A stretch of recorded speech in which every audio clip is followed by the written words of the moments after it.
6 თებერვლიდან გურჯაანის მუნიციპალიტეტში სოფლის მხარდაჭერის პროგრამის ფარგლებში მოსახლეობასთან შეხვედრები იწყება. პირველი კრება 12 საათზე სოფელ კახიფარში ჩატარდება.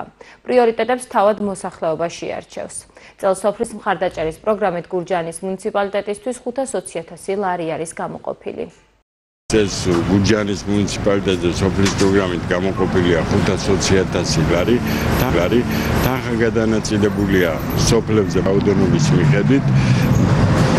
თქვენი როგორც ვიცით, სოფლის პროგრამას აქვს თავისი რამოდენიმე ეტაპი. პირველი ეტაპი ეს არის სასოფლო კრებები, სადაც გადაწყდება პრიორიტეტები. ხვალიდან 6 თებერვლიდან მუნიციპალიტეტი იწყებს სოფლებში შეხვედრებზე გამოიკვეთება პრიორიტეტები და ამ პრიორიტეტების მიხედვით დავიწყებთ შემდგომ პროცედურებს, სახასრახრიცხო დოკუმენტაციას, შემდეგ ხელშეკრულებები და სამუშაოები. თვითონ პროექტი ჯამურად არ არის დიდი თანხა, 520,000 ლარია მთლიან მუნიციპალიტეტზე და ყველა სოფელზე გამოყოფილი ჯამურად, მაგრამ მიუხედავად თანხის სიმცირისა ძალიან მნიშვნელოვანია.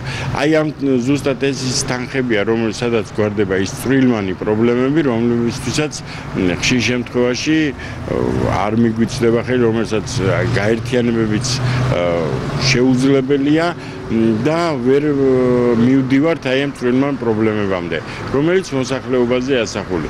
მაგრამ სოფლის პროგრამას დაემატა შარშან მაგალითად კიდევ ერთი ძალიან საინტერესო მოქალაქეთა ჩართულობის ბიუჯეტი, ასე ქვია. და აი ეს ორი პროგრამა უკვე საკმაოდ ძალიან დიდ საქმეს აკეთებს.